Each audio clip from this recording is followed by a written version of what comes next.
Welcome to 2020 Rebel Athletic Hall of Fame.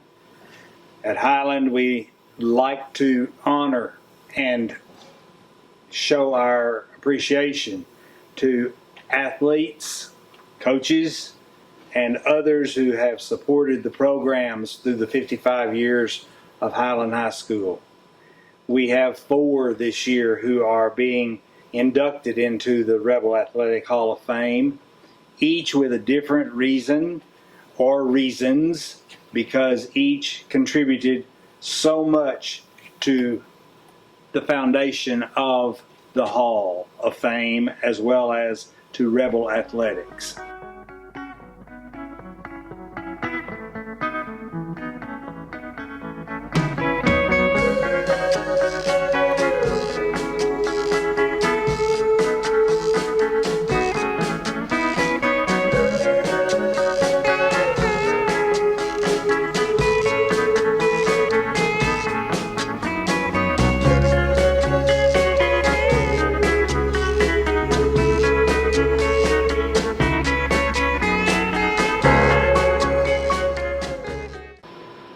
Our first recognition tonight is Leslie Bragg Getz. When Leslie was in high school, she was a leader for the girls golf, a leader to 3 state championships, the first Highland student athlete to be named All-State 4 consecutive years. Leslie was also a vital part of the Lady Rebel basketball program, earning all-conference and all-state tournament honors. Following graduation, she went to Lyon College, where she also played golf and won numerous championships and appeared in the NAIA National Tournament. Leslie credits her coaches, her teammates, and her family. Each one of these honorees is unique. Leslie's uniqueness was her emphasis on the team of coaches, teammates, and family. She says that the lessons she learned at Highland make her a better person every day, in her community, in her career, and at home. Leslie Bragg Getz, congratulations on this selection. My name is Leslie Getz, and I graduated from Highland High School in 2001. I was a 3-time state golf champion, was selected All-State for golf 4 years, and was a member of the basketball team, where I was named All-Conference and to the All-State tournament team my senior year.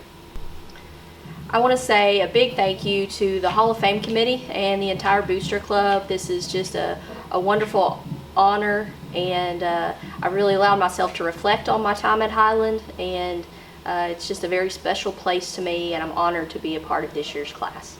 So when I was growing up, I think it was a great time to grow up as a young female athlete during the time that I did. As a basketball player, it was special because college women's basketball was just at an all-time exciting place. Pat Summit was a huge role model for me, and her program, the Lady Vols, I was just obsessed with them. And that was a great thing to be obsessed with because they were wonderful. They were just disciplined and worked hard, and it definitely set the tone for me personally of what I could accomplish and what I could set out to do. So that was really special to me, and to have people in that time to be able to grow up. And also there were lots of really great Highland programs at that time. Even as a young girl, I would come with my dad, who was calling the games on the radio, and watch the programs, the teams before me, and I was just always really impressed with them, and it gave me a lot of role models here at the school to look up to. I have several coaches that I want to thank. My time at Highland started early. I actually attended a summer basketball camp way back in the day with John and Cindy Hansen. That was a fun week. I met a lot of people. One of the ones that sticks out to me the most was Stan Mag. He was so much fun that week, just loud and fun. He was the guy to be around, and so little did we know how important we would be to each other years from then. Coach Mag was absolutely one of the best golf coaches. He was the best coach that I could have had. That's not because he was technical, but because he mentally prepared me to succeed and to win. He knew when to dial me up and get me ready for a big match or tournament, but of course, if you know him, he also knew when to keep it light and make it fun, and he helps me even to this day. My dad was telling me about a conversation they had recently where he was talking about how I was better under pressure, and that meant a lot to me. I use that today. Even when things are stressful or difficult, I think about Coach Mag's words. So, Coach, you're still helping me today, and I thank you very much. Of course, I think about Harlan Davis when I think about my basketball career. I think about a lot of hours in the gym. I think about a lot of life lessons, a lot of character building lessons, things like handling adversity, overcoming adversity, things like winning and losing with class. Coach Davis, he wasn't afraid to have hard conversations with me and to challenge me and to let me do that with our program. And a lot of growth came from that, and I'm very thankful for him. Coach Crystal Bradley absolutely comes to mind. She was all of the things that a coach, a teacher, a mentor would be, plus just a true friend to me and to so many other people during that time. I credit her for planting the idea of being a state champion in my head. She always wore her own high school state championship ring, and I admired that, and I thought I'd like one of those myself. So I think she steered me in a very successful direction. That goes for Lyon College too. She was a graduate of Lyon College and helped me with that decision to go there as well, which was an absolutely wonderful decision. So I can't thank my coaches enough, not just the three of them, but their spouses, their children. Thank you very, very much. There are so many folks from Highland that meant a lot to me. It would be impossible to name them all. I could go hall by hall from the school and think of so many important people in my life, but I have to start at the top. The Highland School District was just such a great place to be at that time, and I have Mr. Kimbrell and Coach Brogdon on my mind to thank for that. Those two guys were just wonderfully supportive of our programs and gave me so much support and opportunity. I don't think I really understood that until I left home and got to college, and it was very clear. That was a quick lesson I learned about how good I had it at Highland thanks to them. Speaking of how good I had it at that time, that includes the golf course that we played at too. The Cherokee Village Ladies Golf Association was wonderful to us, and I didn't fully understand at the time how rare and special that was, but they were so supportive and so generous of their time. It was truly a great place to grow up. That started with David Webb. I have to give David Webb a ton of thanks. He and his staff at the Cherokee Village South Course. They were just the absolute best. It was a beautiful place to play, a great course, but from the very first day at junior golf camp at Cherokee South, Dave and I clicked. He was great to steer us on where I should get lessons. He was a great host for our state tournament my junior year, and still today is just incredibly supportive and a great friend. So thanks, Uncle Dave. When I was growing up, there were so many examples around me of women that the type of woman that I would want to become someday. That now, as a working mom, I think back to those people and are really appreciative of their examples. They were working moms, but they were always there to support us, while also being active in the community, entrepreneurs, so many other things that they did. That's people like my own mother. I think of Lori Carpenter. I think of people like Sandy Murphy. Beth McIntyre was big, and also Miss Brogdon, Jan Haney, just so many good examples, and I'm thankful for those women for sure. And I certainly have to thank Jim Haney. I've got a good story. When we had won our first state title, we had gone door to door to raise money for state championship rings, and we collected some money here and there, but when we got to his office, we gave him our sales pitch. He excused himself for a moment, and when he came back, he had a check that covered the entire amount for our rings. And I'll never forget that, how generous he was and what that meant to us. I like to think that I tried to pay it back in my own way a few years later. Ginger Murphy had led her team to the state finals in basketball just a few years after that, And I sent that same ring with her that weekend to Pine Bluff. I told her to put it on her finger, get used to the weight of it, to win the game and come back and order her own. Of course, the rest is history because they did just that. So I like to think that I paid it forward. I think being able to work as a team and be a teammate is one of the absolute best lessons that sports can give young people. I think that the lessons that I learned from athletics, and in particular being a teammate, helps me so much today in my professional career especially, but just also personally at home and in my family. There are a lot of lessons that athletics gives to young people, especially young girls, that they can use for life. Things like, sharing the credit, things like working hard together toward a common goal. Not always fun things, right? We know practices can be really difficult, whether it's drills or conditioning, things like that. They really are teaching you day by day, making you better, and getting better and accomplishing things as a team is just a wonderful thing. To a young athlete today that wants to be the best, I have a couple pieces of advice. The first thing I would say is to be coachable. That's something that I learned as a young athlete that I apply every single day. Being coachable doesn't mean just listening to your coach and doing what they say, but it means truly being open to feedback, open to criticism, understanding that that's not personal, that they're just making you better, and that when you get better, it's a win-win for everyone, and you just move on and implement those things.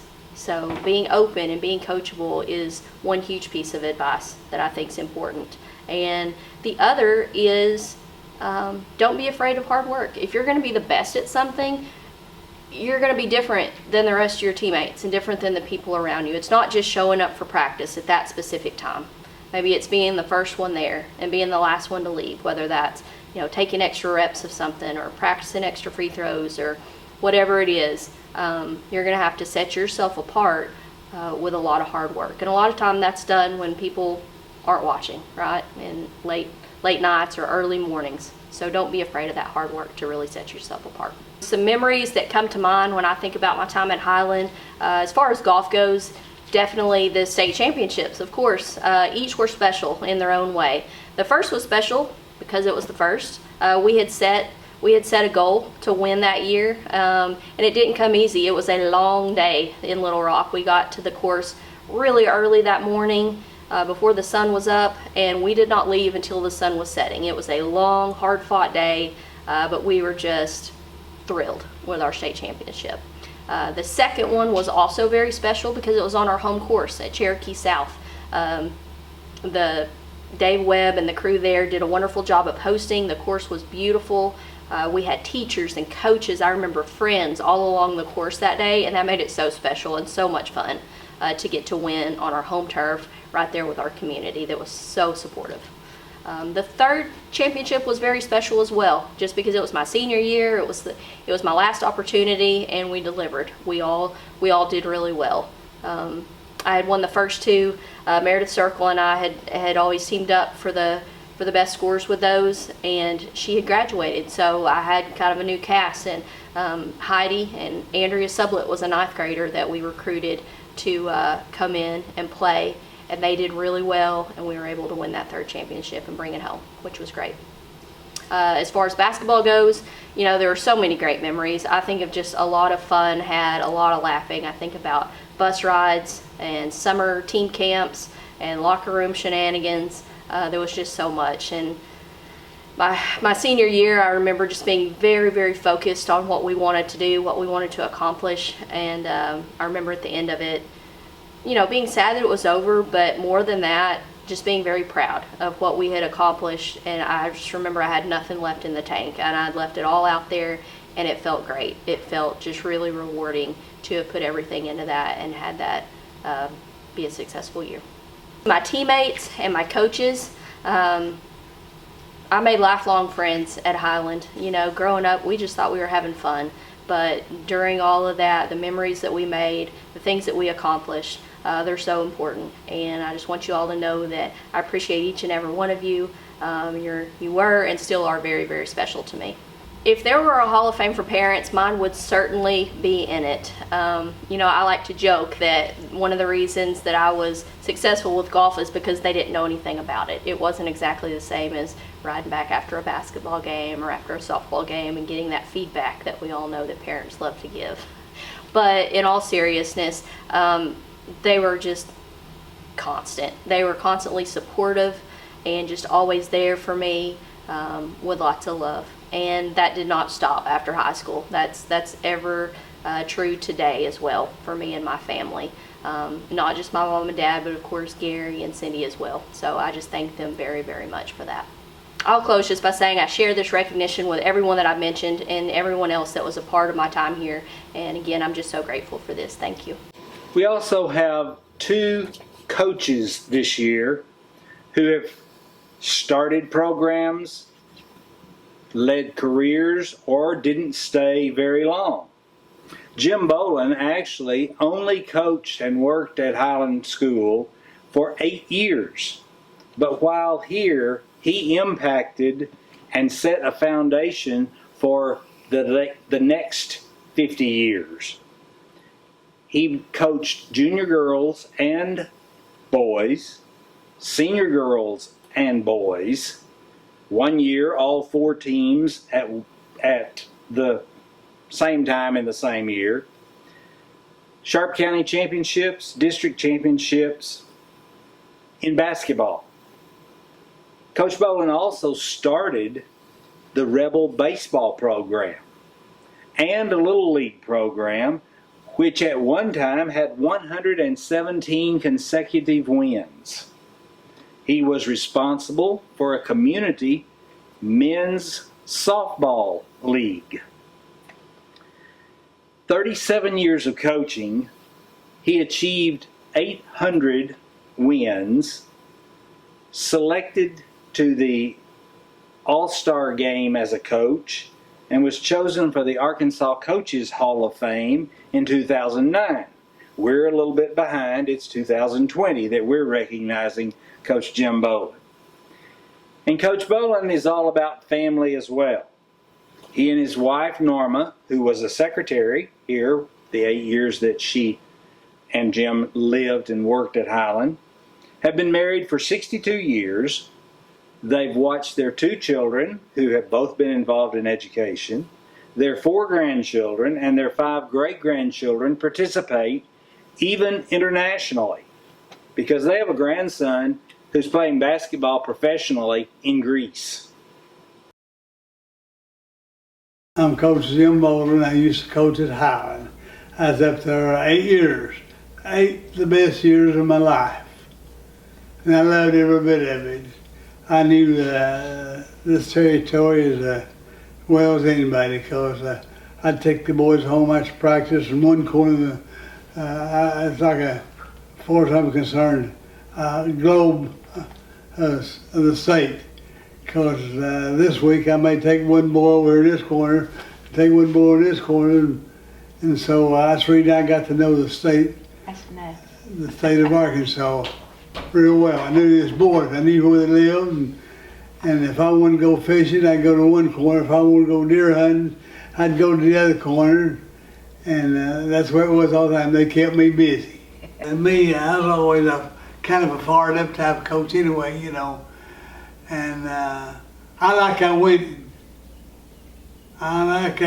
Of course, when I won the state tournament in baseball and got beat 2 or 3 or 4 times in basketball in the semifinals, I never did get to the finals of the basketball state tournament. That was always my dream. You know, I got, what should I tell this? Not sound like I'm bragging too much. I don't mean at all. You know, I got voted in the Arkansas State's Hall of Fame. And I thought that was the best trophy I ever won. Because I didn't have anything to do with that. What I'm trying to say is the coaches elected put me in there on that. Arkansas Coaches Hall of Fame. What does every coach aim for? to win every game he possibly can. Of course, you know, to get the glory, what else can you go in for? You got to win something similar to that to get you name in the book, you know. And I'm really proud of that one trophy. But I'm proud of this Highland bunch because I was lucky enough to win every year with them. You can check the books out. Every year I won with those guys. And it was a pleasure to go on the basketball court knowing you got some 6'5", 6'6" boys see you hit the floor. That's the kind of, you know, you like. I didn't only have the big guys, Kay. I had as quick a guards as they was in the state of Arkansas. And it takes guards and the big boys to make that good team. And I had both. That's the reason I'm telling you, I was the luckiest guy, luckiest coach in the state of Arkansas. Because they just poured them in there to me. And I done the best I could with them. And I love every day of it. I wake up a lot of times in the morning thinking about those big birds. I loved it. Had great basketball teams, great baseball teams. In fact, I started the baseball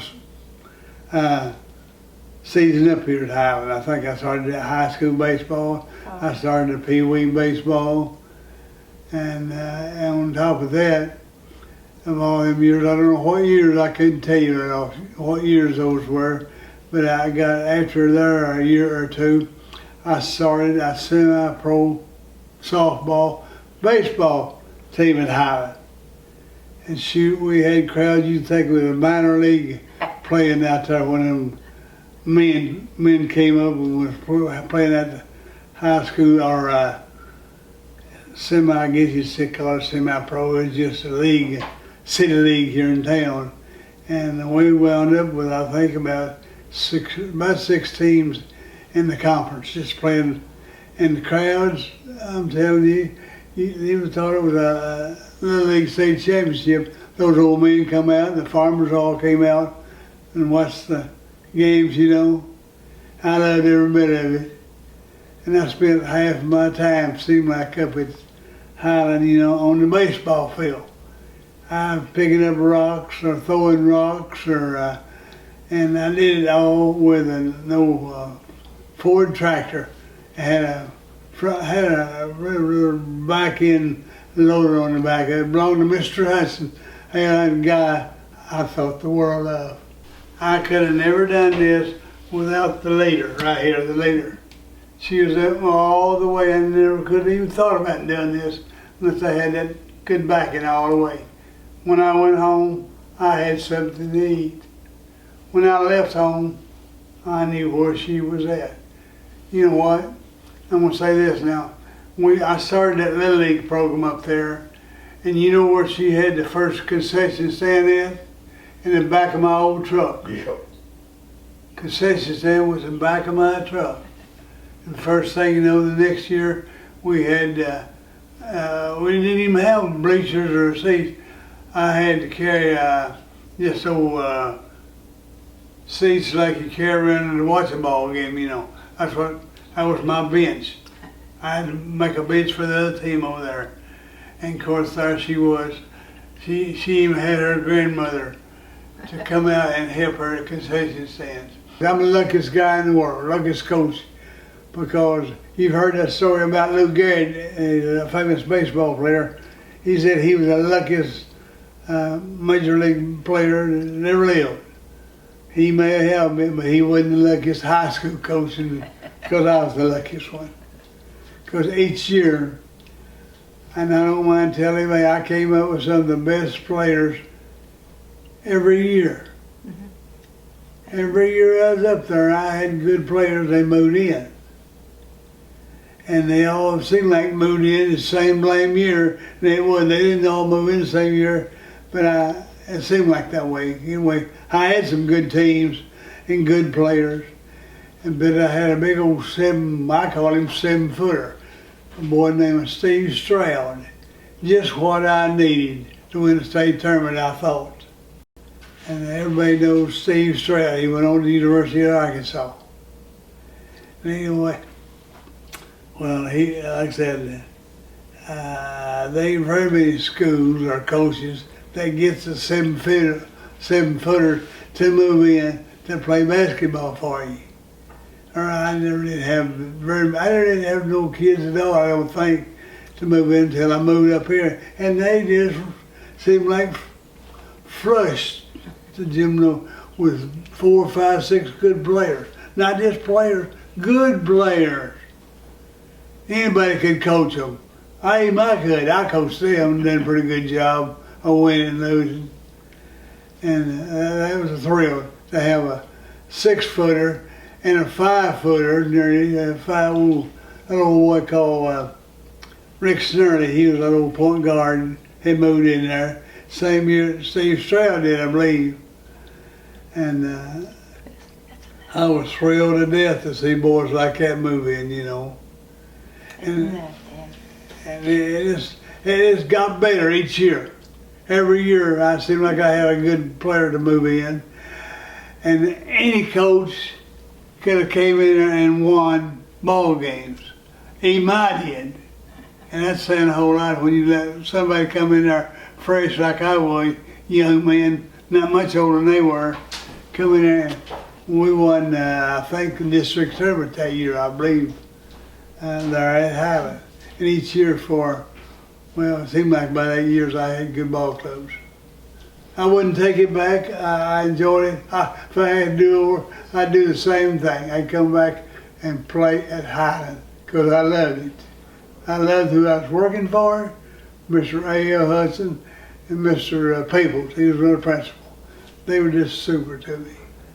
Growing up at Highland, I was always with my dad and around all the guys, and so I learned from the best. And I knew if I was going to be a good ball player, I needed to be able to shoot. And so when we moved away from my home, this is my home, one of the things that Dad instilled in us as girl ball players, and by the way, I played 3-on-3 until my junior year in high school. He always said that he didn't care how good the other team was as far as defense, that we were going to outscore them. If they scored 100 points, we were going to score 101. And so, yeah, being the point guard, I was always on the move. He said as soon as that ball was shot, that I better be scooting down the floor. And so we didn't get beat very much. What makes a good player? Practice.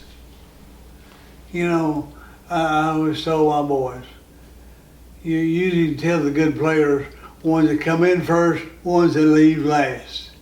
They come in shooting the ball. That's what I always wanted. I said, hey, if you're going to play for me, you better be able to shoot. Because I love shooters. And I think before I left there, after my 8 years, we were called the Running Rebels.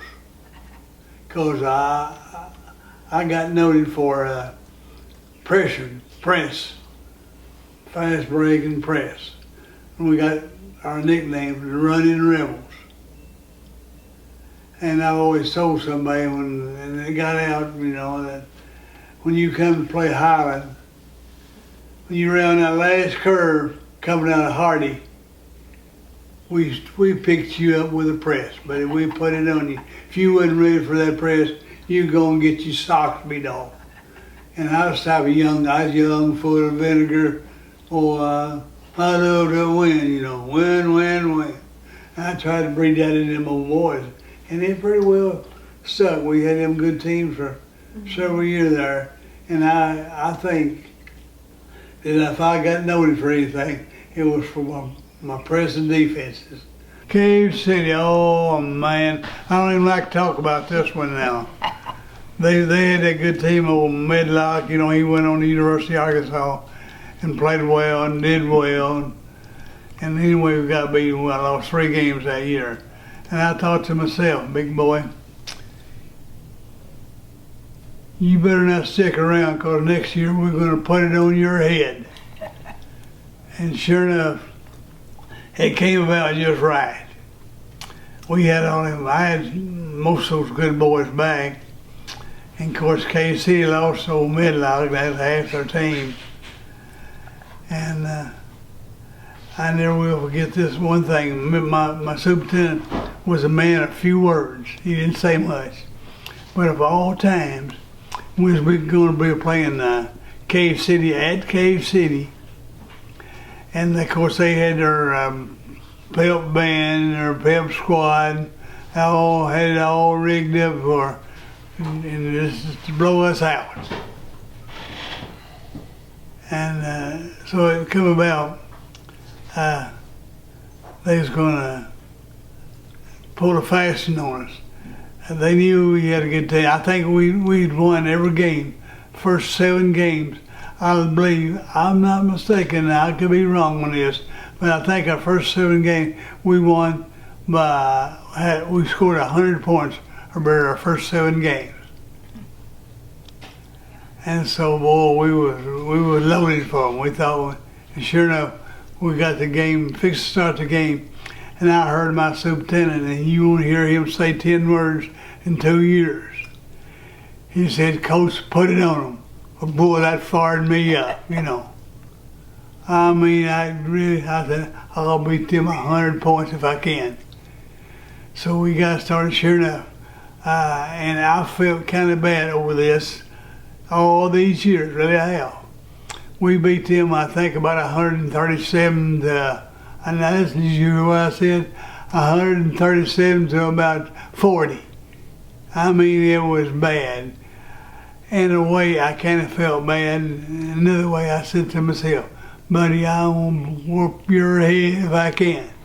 So we whooped their head real good. I only didn't have a good team, but I had a good son that was a good player.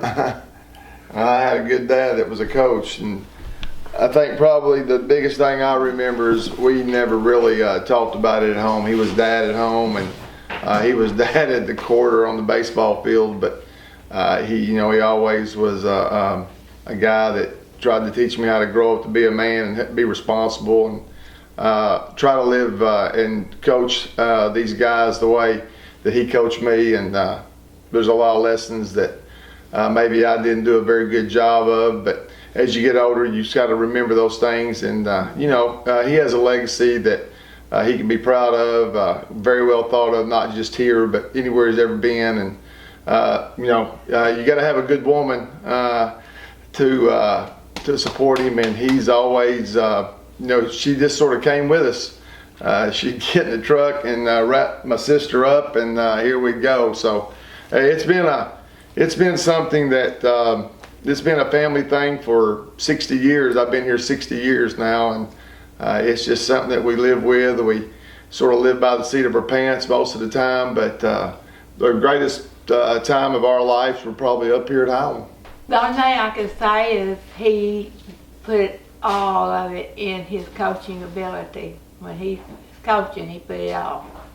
And it's been tough at times because, they're never home. When he first started coaching, he was coaching 4 teams. And he'd have 4 games a night. 4 nights he would have ball games, girls and boys. So it's tough, but we made it. 61 years we've made it. I have left out something that's very important to me. Very important.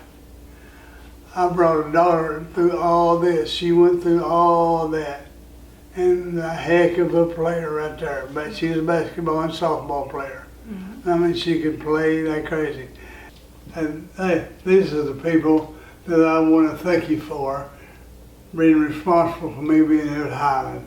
And Highland is a wonderful place. I've been in 3 or 4 or 5 different places, but Highland is my #1 pick. In fact, call it my second home. My kids call it their second home. And I don't want to mention names too much because I'll miss somebody that I dearly love.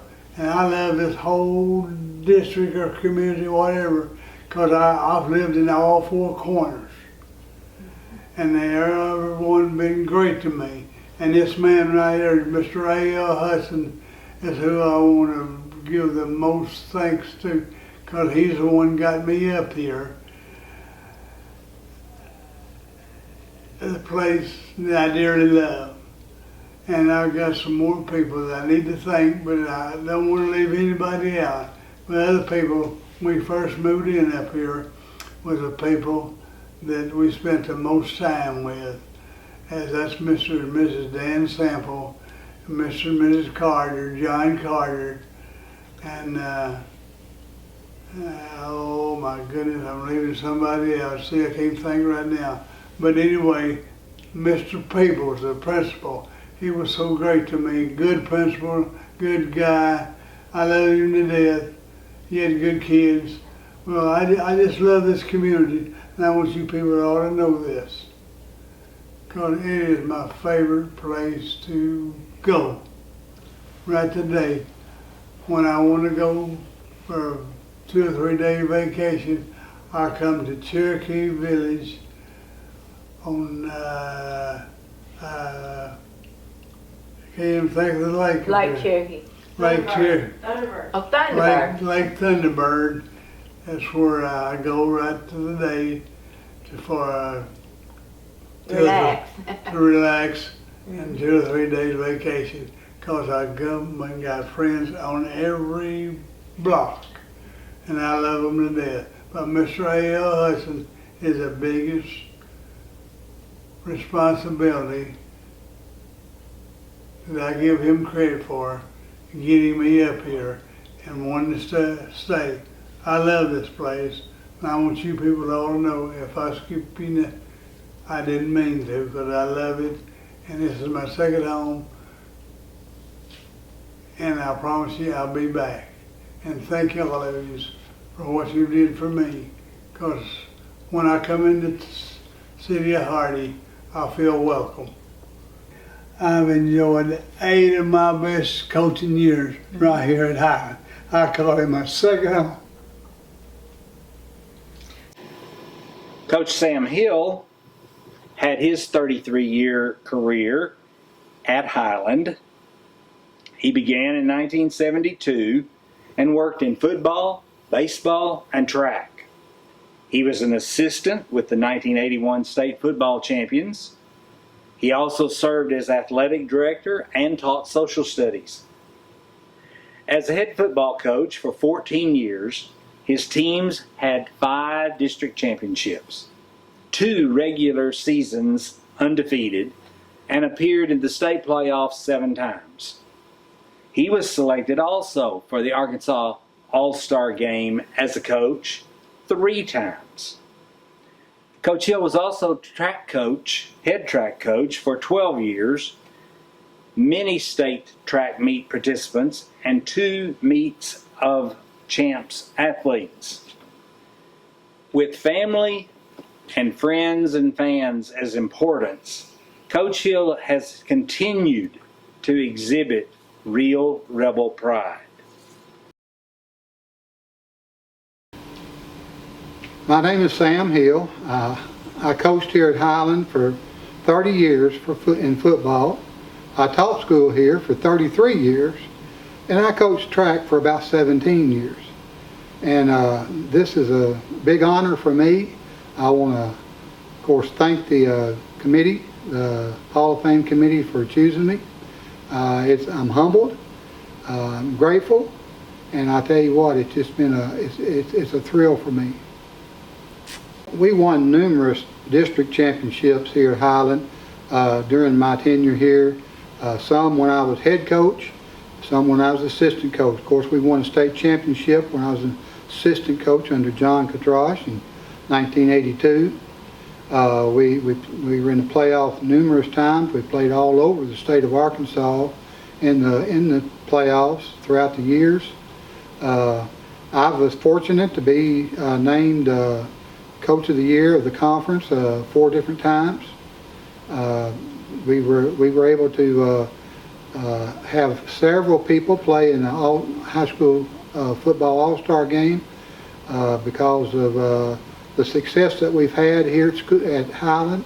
I know Coach Katrash has coached there, Coach Wiggins has coached there, I've coached there, and so we've had a lot of success and a lot of players because of the success that the teams have had throughout the years. coaching at Highland, when you were coaching football, the main thing that I have recollection of is the players. We've had good kids throughout the years, kids who wanted to work hard and kids who wanted to play the game right, kids who were coachable, kids who had pride in what they did. The slogan "Rebel Pride" comes because of what the kids have done throughout the years. We won a state championship back in '82, and that was, of course, that was a highlight of my coaching career. And a lot of the district championship games that we played in throughout the years. There's just all kinds of games that we've won and some that we've lost that are embedded in my memory. But just the opportunity to coach with some of the guys I got to coach with and the players that we got to deal with, it's just a good feeling all the way around. Well, every coach is looking for a player that'll work hard. Talent is good. I mean, everybody wants to have talented players, but people who are willing to dedicate themselves to the sport, whatever it may be, work hard, get better. Everybody can improve. Whatever they're doing, they can improve. And so that's what you're looking for as a coach. You're looking for somebody who wants to play hard, who are dedicated to the sport, and wants to get out there and do their best.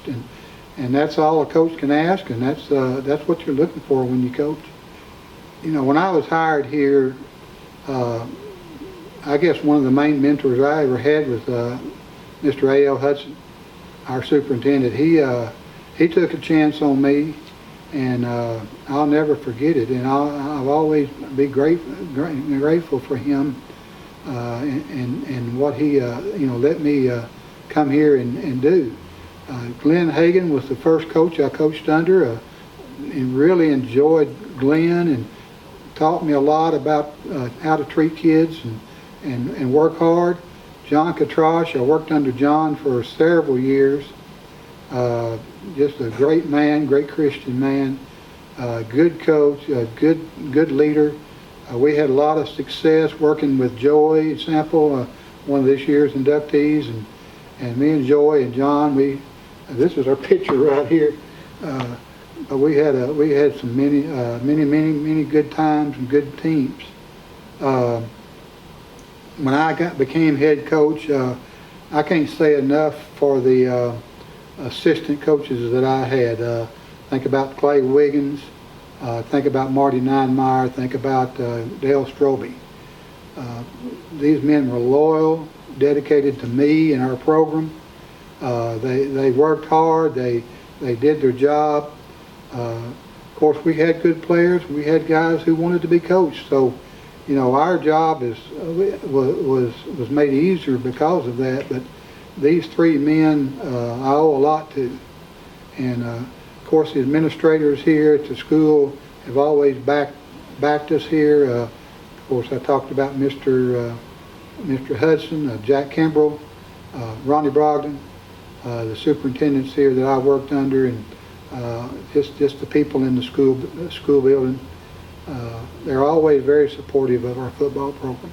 The state championship game was played out here. Normally, nowadays they play them in Little Rock, but we played out here. We played England, the England Lions.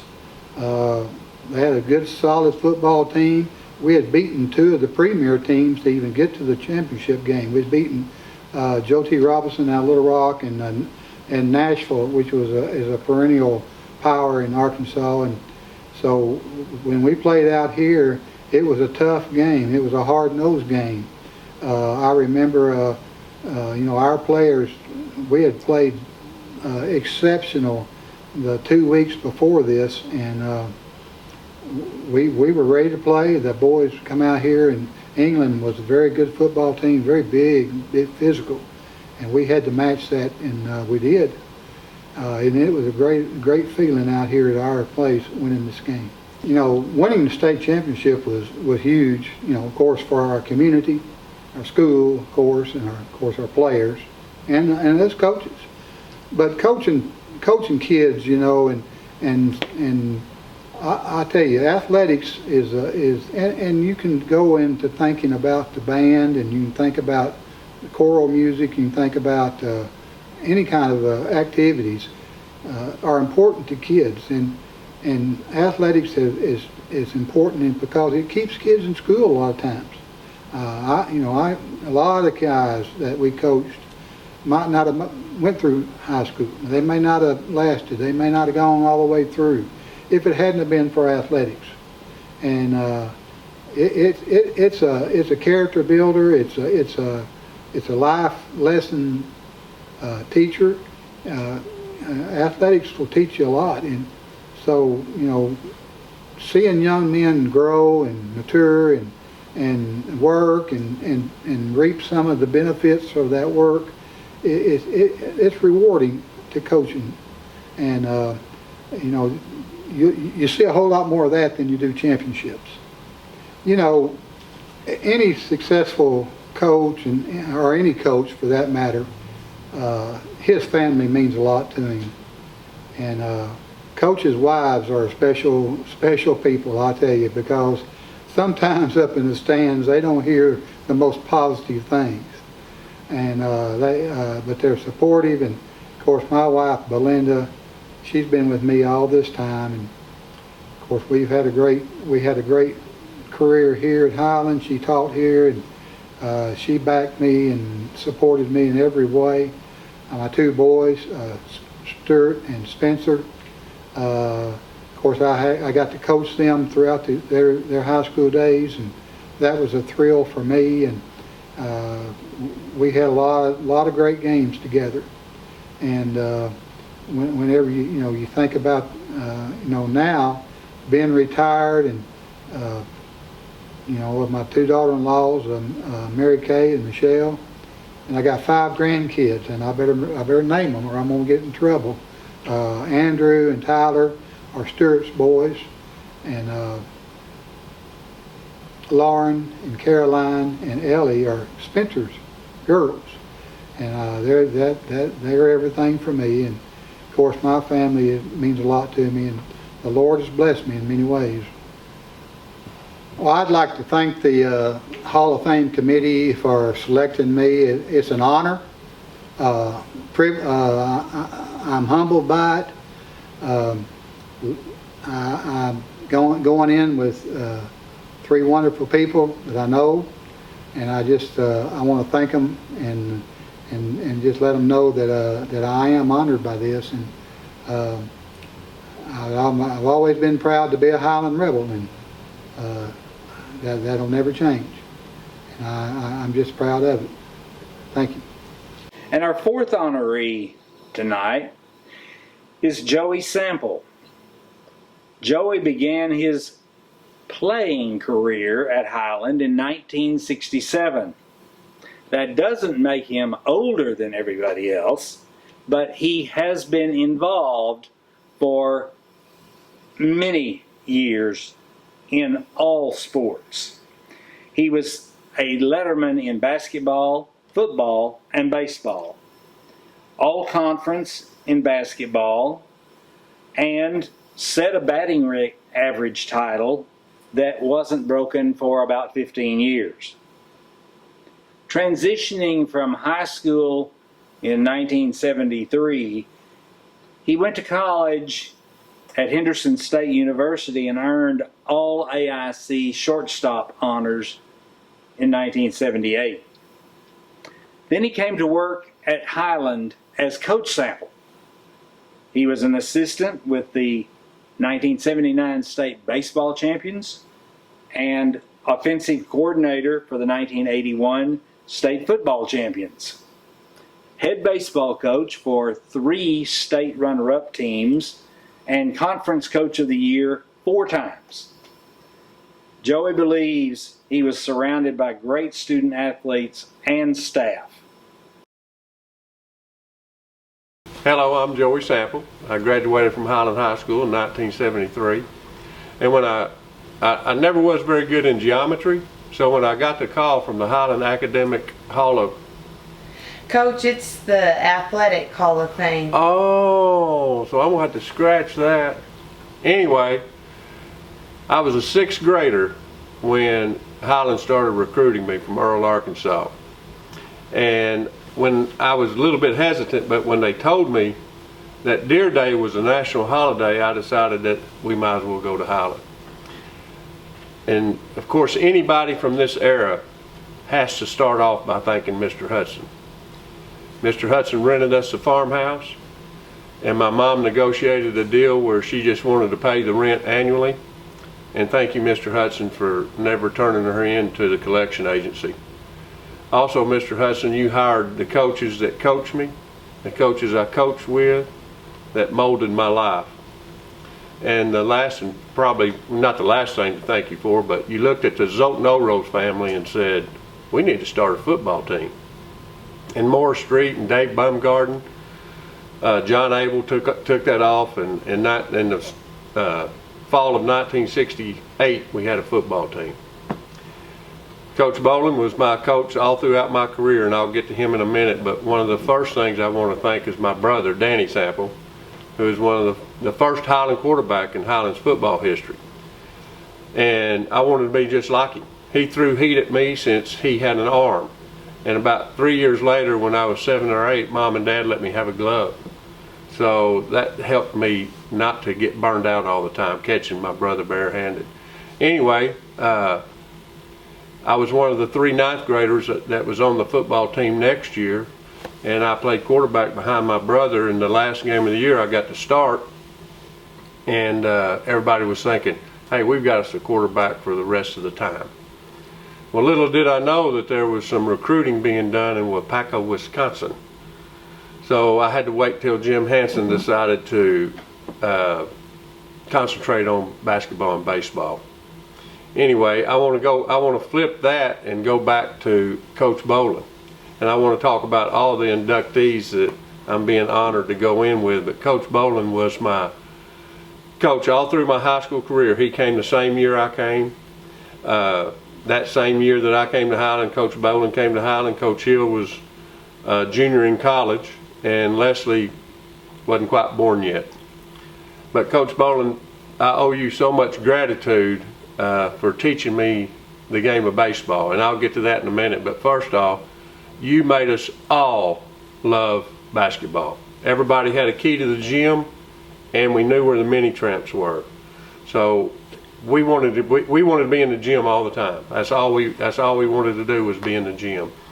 And you know, I do have a couple of stories about you with basketball. One was my sophomore year. I had my favorite spot on the bench, and I decided that I was going to show the team how if we wore our socks different, we could be really cool. So at halftime, I mean, I never was spoke to. I had my socks on different. So at halftime, I had known to the coaching profession the worst chewing out in the history of Highland High School basketball. And I wish that you would have had to wear a mask that night, because I'm pretty sure I was covered in your saliva after 10 minutes and 37 seconds of getting chewed out, and we had an 11-minute halftime. So to say that, the rest of my coaching career, nobody wore their socks different. I understood how to be a part of a team, you had to look alike, dress alike, play alike, and it was awesome. And that year, my junior year, we went 33-3. Still might be a record of wins and best record in Highlands history. I'm not sure. That can be checked out, I'm sure. But another thing I realized, my 12th grade year, I was going to be a decent basketball player, and I can tell you why. I was in the 12th grade, and John Hansen was in the 8th grade, and that's the first time he ever beat me. But even to go along with that, Jay Hansen couldn't beat me till he was in the 6th grade. So I was a senior, and Jay beat me for the first time in the 6th grade. We had a lot of fun, a lot of good teammates, and I owe you that. Now I want to flip to football. And one more thing though, Coach Boland, because of you, I got to play 4 more years of college baseball. And talking about baseball, I was able to hold a record at Highland. I hit 516 my senior year. And a lot of you would say, well, that's because your dad was a scorekeeper. Well, my mom was a French teacher, and I won the French award too. Vous parlez français? So, in regards to all of that, in 1986, I know for sure that that record of 516 was broken. Kerry Mugie hit 586. Not only did he break my record, but Mike Long hit 540 the same year. Very talented bunch of young men in 1986. To go on with baseball, Jerry Cochran caught every game I ever pitched. And one game I had struck out 18 batters in a 6-inning game. But the sad part of that is the 17th batter I walked. And if any of you know my dad, I wasn't called pleasant things because I walked the 17th hitter and then struck out the next two. Anyway, that's kind of my baseball deal. And I was moved to the infield because I couldn't blow it by anybody anymore, and I appreciate that, Coach Bowling. One reason is we had a 9th grader my senior year by the name of Philip Orr that could definitely throw it by people and hit people too. So he became a very good pitcher, and because of you teaching me how to hit, throw, and field, I got to play more baseball. And I want to thank Coach Elroy Woodard from the University of Arkansas Little Rock and Coach Billy Bach at Henderson State University for allowing me that opportunity to play more.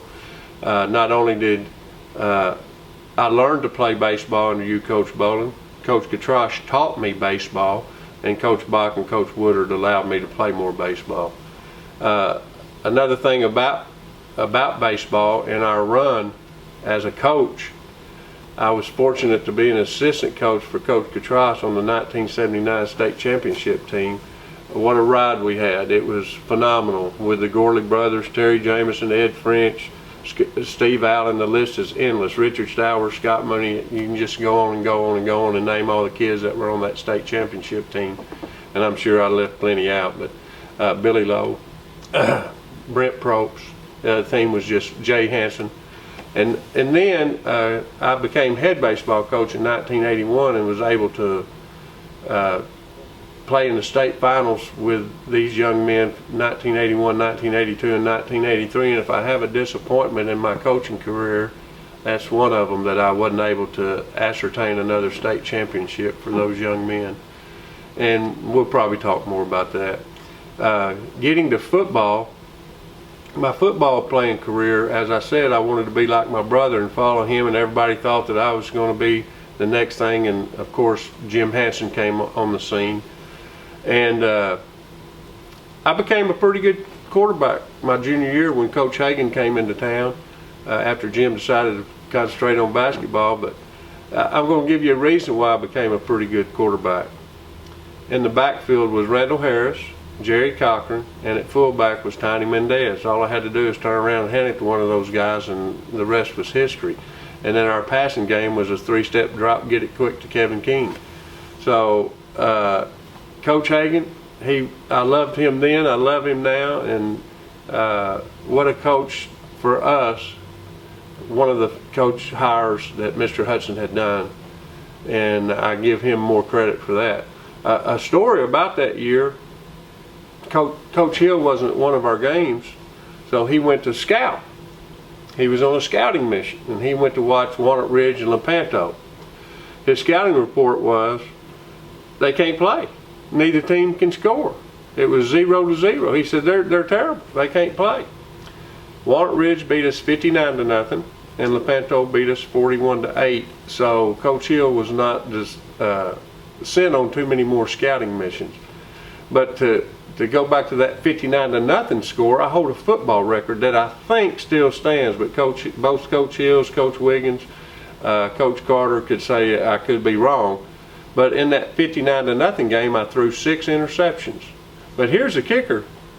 Only 3 of them were returned for touchdowns, so that wasn't too bad. And the reason I knew it stood during my coaching career, we were playing Gosnell, and Brent Gorley had threw his 5th interception. So the next time we got the ball, we called timeout and called Brent over there and said, Brent, we're not throwing it anymore. And he said, why, Coach? I said, well, you have 5 interceptions and the record is 6 and I hold it, and I'm not going to share that limelight with anybody.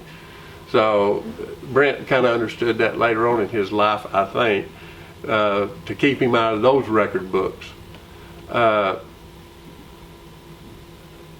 To go back to talk about the inductees, Coach Hill, Coach Bolin. Coach Hill was my coach, my colleague. Coach Bolin, you coached me my whole high school career, and I never will. You were so good to my family, my mom and dad. You were the reason I got to go uptown, because I borrowed your pickup truck a lot. So, Coach Hill, congratulations. Coach Bolin, congratulations. Leslie, there's one more category that you should be inducted into the Highland Athletic Hall of Fame, and it is the best radio broadcaster of the 2002 Lady Rebel State Championship game. So congratulations, Leslie. Another thing, my little sister, Jeannie, every basketball game or football game I played in, she cheered for me. And she's still one of my biggest fans. Oh.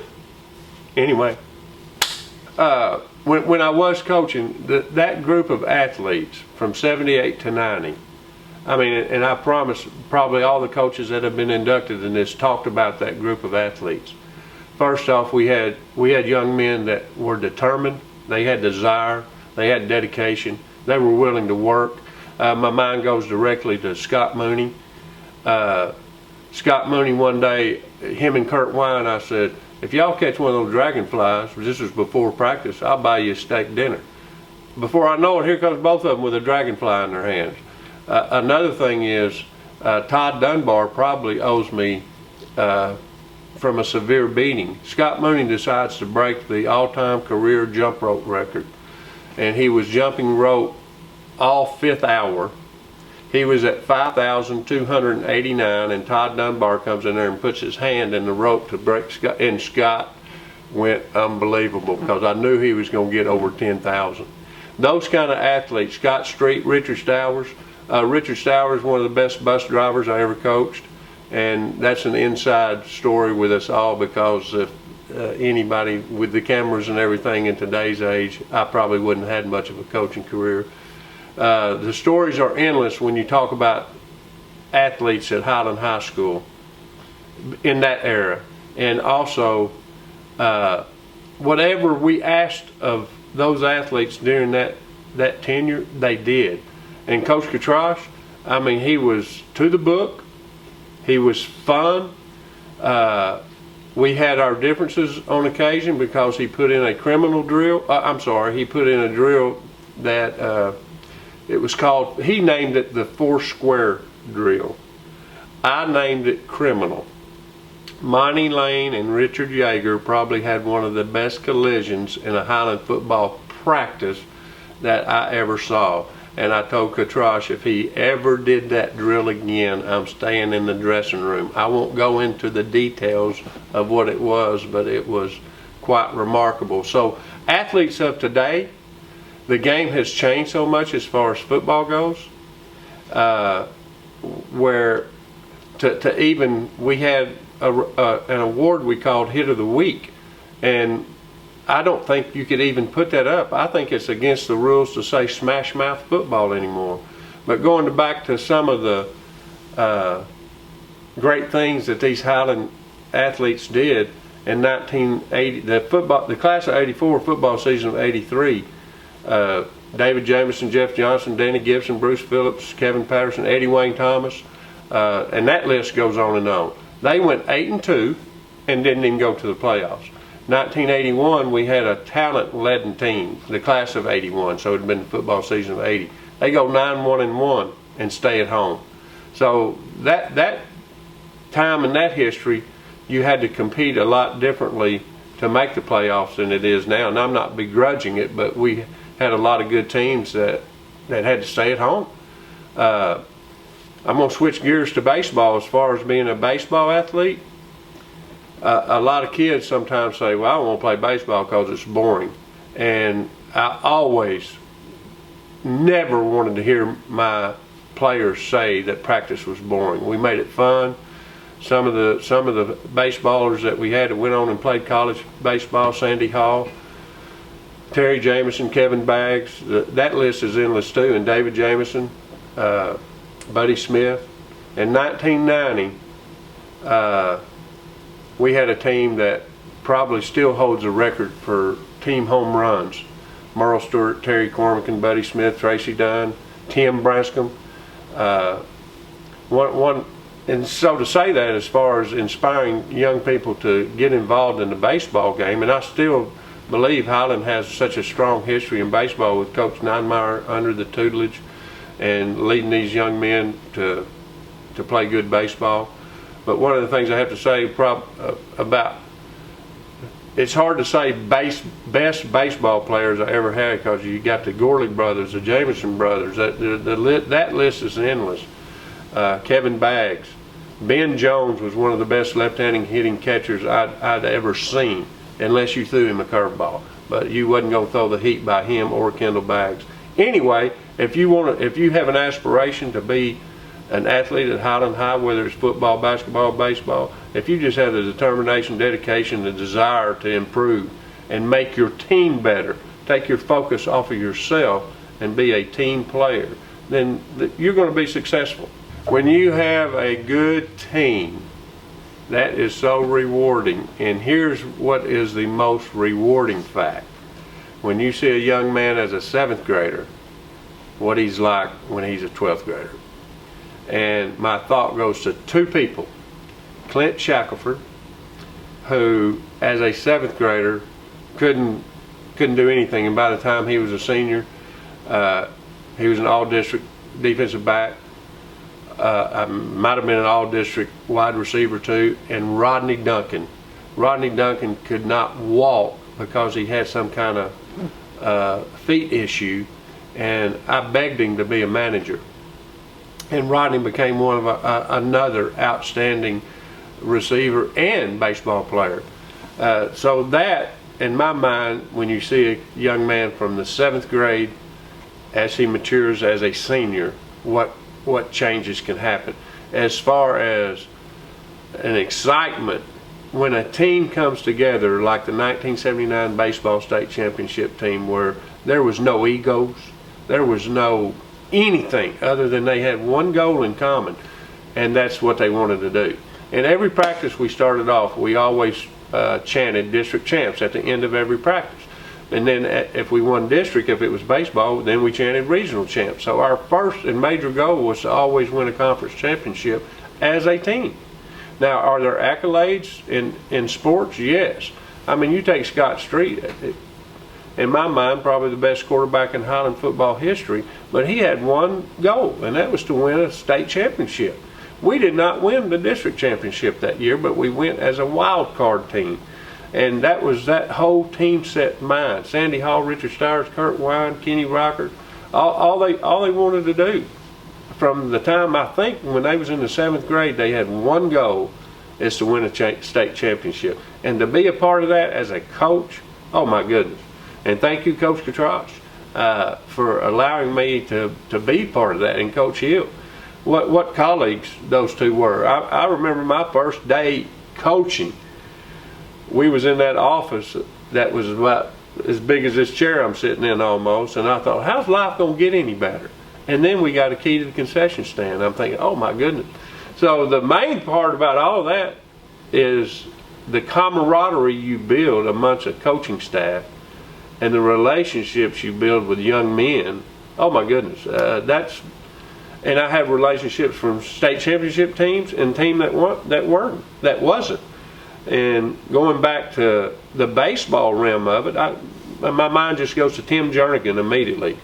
I don't think Tim won a game as an 11th grade pitcher, and he might have, but his 12th grade year, I don't think he lost one. It's remarkable how you see the growth of young men, and that's the biggest pleasure for me in seeing them grow and put a team first instead of saying, well, I'm going to do this, I'm going to do that, this is what I'm going to do. It was all togetherness, and every team was like that. The 1986 team with David Wiles catching, and Matt Long and Derek Dean, And that was the year that they had a tragedy in high school, and then in the state, our first game in the state tournament, we had won district and regionals. In the first game in the state tournament, the opposing coach died in the coaching box, and that's something that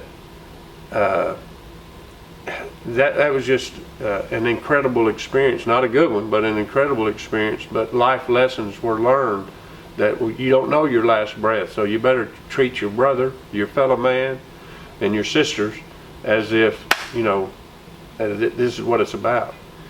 So when you create that family atmosphere and a team aspect, there's no better reward. I want to end it by also thanking the coaches that I got to coach with. Coach Brogdon, one of the things that I forgot to say about you is you allowed me to be a 7th grade basketball coach. My first year of coaching, 7th grade basketball, we went 2-2. We split with the 7th grade girls. I didn't think we were going to be allowed to press, but they pressed us. That third year, Coach Brogdon, we had 2 6'1" players in 7th grade, David Scholl and David No. It was going to be the Scholl and No show. And we went 0-10. And you encouraged me to stay with baseball and basketball. I mean, baseball and football. And Coach Brogdon, I appreciate that very much. You had good insight. Enter Coach Blackston, who is another coach that became part of a family, and Coach Wiggins, and later on Coach Strobick. It was, thank you, Coach Brogdon. Coach Hill, to coach with you and to be my coach was just an added attribute for me to be in your presence. Coach Catrice, oh my goodness.